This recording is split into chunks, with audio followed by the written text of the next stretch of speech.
The Classical Definition of Economics by Professor Adam Smith.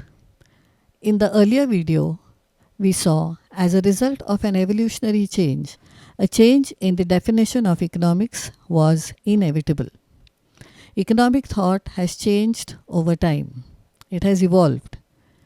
Economists now emphasize different economic activities and therefore have put forward different definitions of economics. Let us study Professor Adam Smith's definition of economics. The wealth definition of economics, put forward by Professor Adam Smith in his book An Inquiry into the Nature and Causes of Wealth of Nations. A Scottish philosopher and a classical economist, Professor Adam Smith, father of economic science, published a book called An Inquiry into the Nature and Causes of Wealth of Nations in 1776. In the shorter version, it is usually known as The Wealth of Nations. Since he belonged to the classical school of thought, this definition is also known as the classical definition of economics. He has defined political economy, now known as economics, as an inquiry into the nature and causes of wealth of nations. Since he has emphasized wealth in his definition, this definition is also known as the wealth-oriented definition of economics. According to Professor Adam Smith, wealth is the annual produce of land and labor of society. He did not consider money as a part of wealth. According to him, money was just a medium of exchange. It made it easy to sell and purchase goods, to earn wealth, and to accumulate wealth.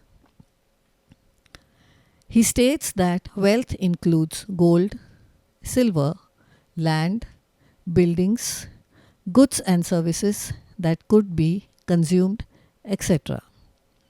He says that economics could teach a nation how to make wealth, how to accumulate wealth, and how to become wealthier, which is what any nation would aim for because, according to him, the wealthier the nation, the happier its citizens would be.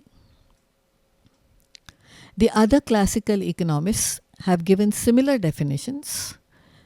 They are Adam Smith's followers like Professor J.S. Mill and Professor J.B. Say, etc. Features of the wealth definition. The main features of the definition are: economics is a study of wealth. It analyzes the nature of wealth. It explains the causes of wealth. It stresses on wealth by itself, and it studies the economic man. Let us consider each one of these one by one. The first feature, economics is a study of wealth.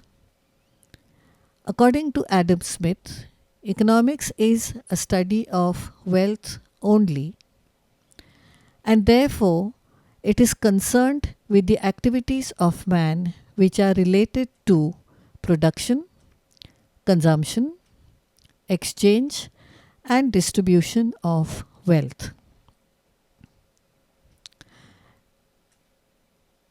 The nature of wealth is in the form of material commodities, which are scarce and useful, can be seen, felt, touched, etc.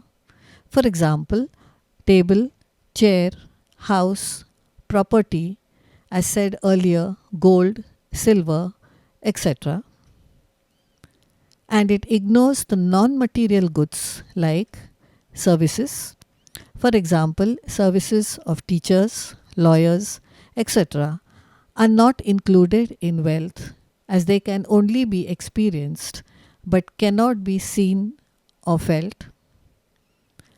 Free goods like air, water, sunshine are not included in wealth as they are not scarce, they are free gifts of nature. Third feature of wealth is the causes of wealth. Economics is considered as a study of causes of wealth and its accumulation, which can bring about economic development. For this, to increase wealth, production of material goods has to be increased and the size of market has to be increased in order to increase demand, which will in the end lead to accumulation of wealth. This definition lays stress or emphasis only on wealth, and the main aim of the political economy is to increase the riches of the economy. As said earlier, according to Professor Adam Smith, wealthier the nation, the more happy its citizens would be. The economic man is considered in this definition, who is always aware of his self-interest that leads him to material gains and satisfy his selfish ends or wants. Criticisms of the wealth definition.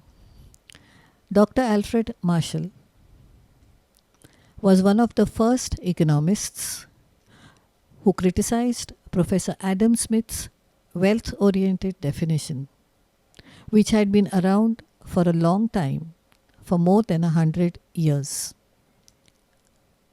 In his book, Principles of Economics, published in 1890, Dr. Alfred Marshall has defined economics as a study of human welfare.